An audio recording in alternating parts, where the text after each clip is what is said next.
The reason why obesity is in the rise is because people eat more than they need and move less than they should. Hi, and welcome back to the channel.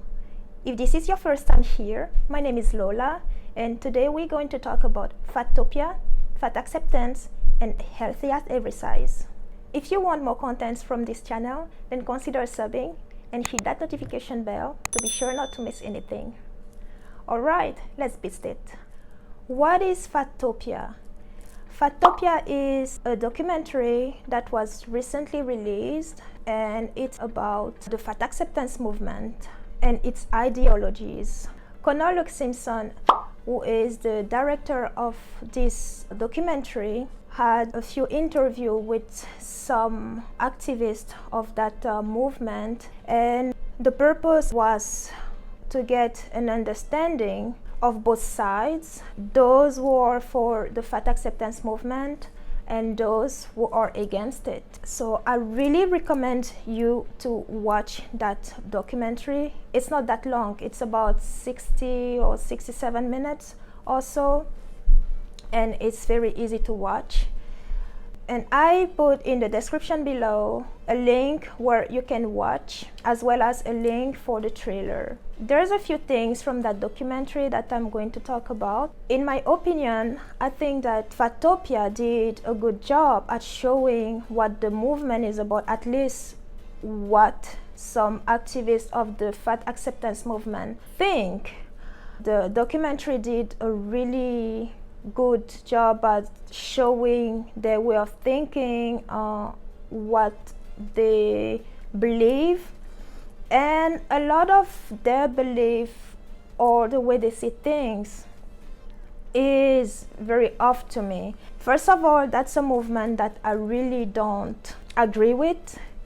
I did make a video about fat acceptance and body positivity and how those movements came to exist, and I put the link for that video down below in the description, so make sure you check it after this video. As I said, a few points popped up as I was watching that documentary, and I took some notes. I'm going to read those, and as I read them, I will give my opinion on what I think about it.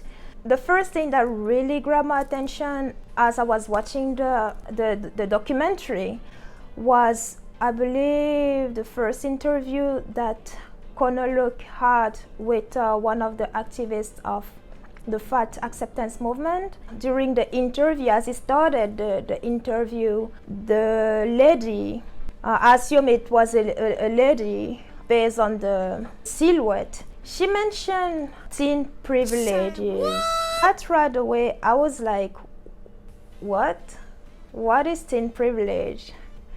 As they sat together, she started the interview saying, a cis white man with teen privilege should not tell the story of the obese. That to me is already off. Because right there, I kind of felt like, okay, right there she already felt attacked, while in fact the reason they sat together was for him to understand a little bit what the movement is about, for her to give an insight of her point of view, and right away she started attacking him with that sentence. And this is important because every time, at least that's something that I have noticed. Every time many people who are activists of that movement, every time they confronted, they get in a defensive mode and just start to attack the person who's asking a question, whether it's a comment. The comment is not necessarily meant to be hurtful, but the fact acceptance proponent, they will immediately take it personal and start attacking instead the person who is in front of them, asking them question or saying something, whatever it is, even if it's something positive. So right there, when she said, oh, a cis white man with teen privilege should not tell the story of the obese, I was already like, okay, this is already taking a different turn. By the way, the reason I'm looking down is because my notes are on that are right on this side. I'm going to read a few more sentences that came up from that interview. Fat people are anxious to be abused because of the way they look and the space they take. Fat people are humiliated every time they break a tiny chair in a restaurant. Fat people are humiliated every time they go to the doctor and the doctor asks if they'd consider losing weight.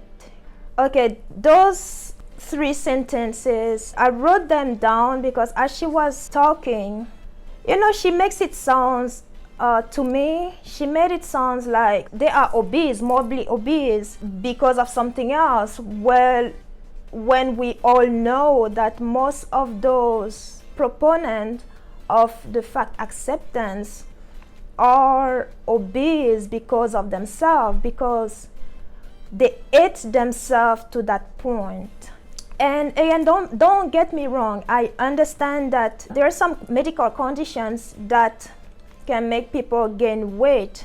There are some medical conditions that disrupt the hormonal system that are recognized, but this is not what we are talking about. The fat acceptance movement is today what it was not meant to be. That movement came to usurp the body positivity movement, and now those movements today, they look like they're kind of interchangeable, which is not supposed to be the case. These are 2 different movements that we are talking about. Body positivity was created with the idea that people should accept themselves as they are, and that included the disabled, any body type.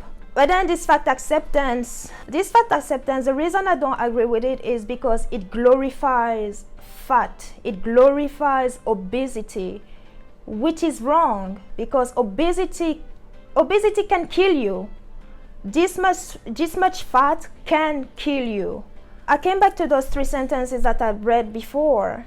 That lady in that interview, she made it sound like the world doesn't like us obese because we are obese. No, I don't think the world does not like them. These are people who were not born obese. These are people who ate themselves to obesity.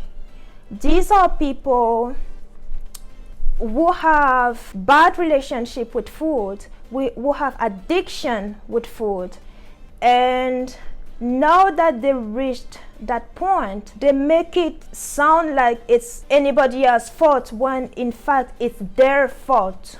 You ate yourself to that weight. It's your fault if you go in a restaurant and you break a chair.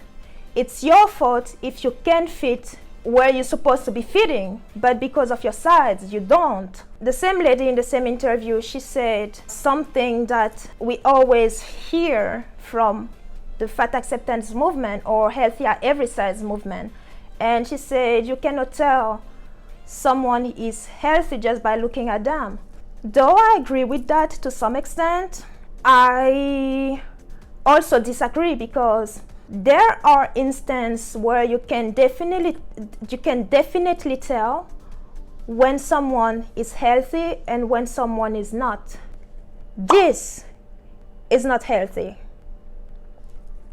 This is not healthy. This is not healthy. An obese person is definitely not healthy. Like I said, there are obese and morbidly obese because of their own doing. No one force-fed them.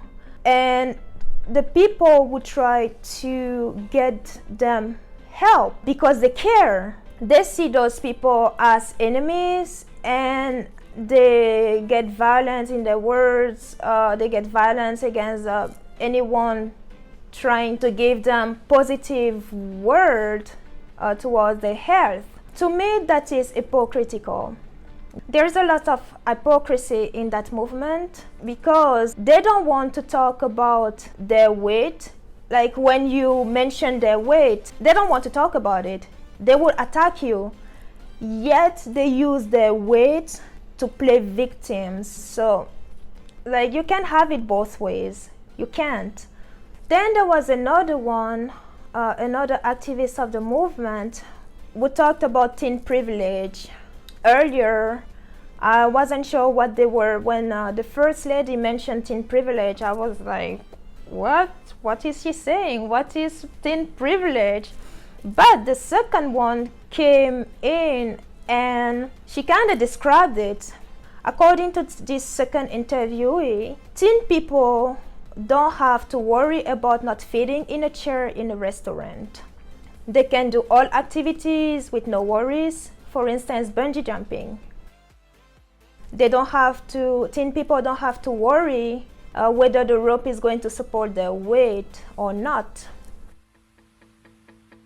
They don't have to worry in the world because the world is built to feed them.